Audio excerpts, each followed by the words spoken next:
അടുത്ത അധ്യയന വർഷത്തെ പാഠപുസ്തകങ്ങൾ ഈ മാസം 30-ന് മുൻപ് തന്നെ വിതരണത്തിനെത്തിക്കാനാകുമെന്നാണ് പ്രതീക്ഷയെന്ന് വിദ്യാഭ്യാസ മന്ത്രി എൻ ഷംസുദ്ദീൻ.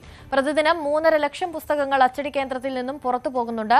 30-ാം തീയതിക്കകം പാഠപുസ്തകങ്ങൾ സ്കൂളുകളിൽ എത്തിക്കാനാകുമെന്നാണ് DGM ഉറപ്പ് നൽകിയിട്ടുള്ളതെന്നും അദ്ദേഹം പറഞ്ഞു.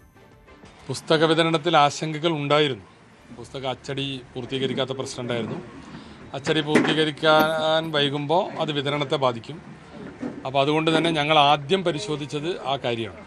ഈ അധ്യയന വർഷം സുഗമമായി തുടങ്ങണമെങ്കിൽ പുസ്തകങ്ങൾ സ്കൂൾ തുറക്കുന്നതിന് മുമ്പ് തന്നെ സ്കൂളുകളിൽ എത്തണം. അപ്പോൾ അന്ന് അവിടെ നിന്ന് ബന്ധപ്പെട്ടവർ 2-3 തവണ നമ്മൾ വിളിച്ചു ചേർത്തു. അതിലുണ്ടാക്കിയ ഒരു ധാരണ കൃത്യമായി ഈ 29-നകം എല്ലാ സ്കൂളുകളിലും, ഇത് 2-3 ഘട്ടമായിട്ടാണ് പുസ്തകങ്ങൾ എത്തുക, 29-നകം എല്ലായിടത്തും പുസ്തകം എത്തിക്കുക എന്നുള്ളത് തന്നെയാണ്. +1 സീറ്റ് ഏറ്റവും കുറവ് മലപ്പുറത്താണെന്ന് വിദ്യാഭ്യാസ മന്ത്രി എൻ ഷംസുദ്ദീൻ. ഇത്തവണ അഡീഷണൽ സീറ്റ് ആദ്യം തന്നെ അനുവദിക്കും.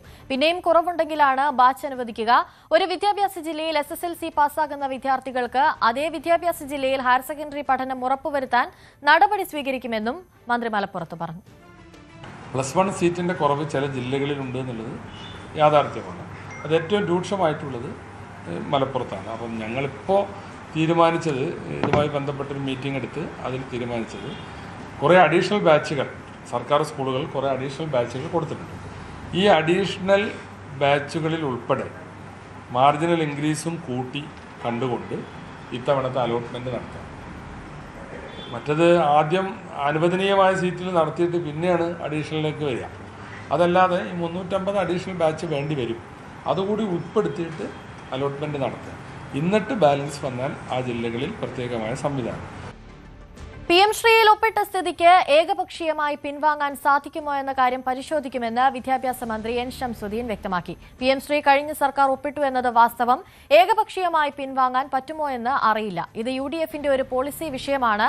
UDF രാഷ്ട്രീയമായൊരു തീരുമാനമെടുക്കും. നിയമവശങ്ങൾ കൂടി പരിഗണിക്കണമെന്നും മന്ത്രി എന്ന നിലയിൽ എന്റെ നിലപാടല്ല പ്രധാനമെന്നും എൻ ഷംസുദ്ദീൻ വ്യക്തമാക്കി. വിദ്യാഭ്യാസ വകുപ്പ് മേധാവികളുമായി ഒരു മീറ്റിംഗ് എടുത്തപ്പോൾ അതിൻ്റെ ഒരു യഥാർത്ഥ സ്റ്റാറ്റസ് എന്താണെന്ന് പരിശോധിക്കാൻ വേണ്ടി പറഞ്ഞു. അതിൽ വ്യത്യസ്ത വശങ്ങളാണ് കേൾക്കുന്നത്. കഴിഞ്ഞ ഗവൺമെൻറ് ഒപ്പിട്ടു എന്നുള്ളത് യാഥാർത്ഥ്യമാണ്. MOU ഒപ്പിട്ടാൽ ഏകപക്ഷീയമായി പിൻവാങ്ങാൻ കഴിയുമോ? അത് അപ്പോൾ പിന്നീടുണ്ടായത് എന്താ?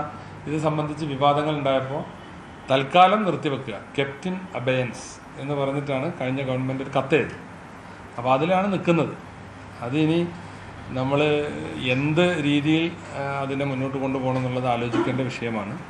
അത് UDF-ന്റെ ഒരു പോളിസി മാറ്ററാണ്. പൊളിറ്റിക്കലായിട്ട് തീരുമാനം പറയേണ്ട കാര്യമാണ്. കൂടുതൽ വാർത്തകൾക്ക് News 18 Keralam YouTube channel subscribe ചെയ്യുക.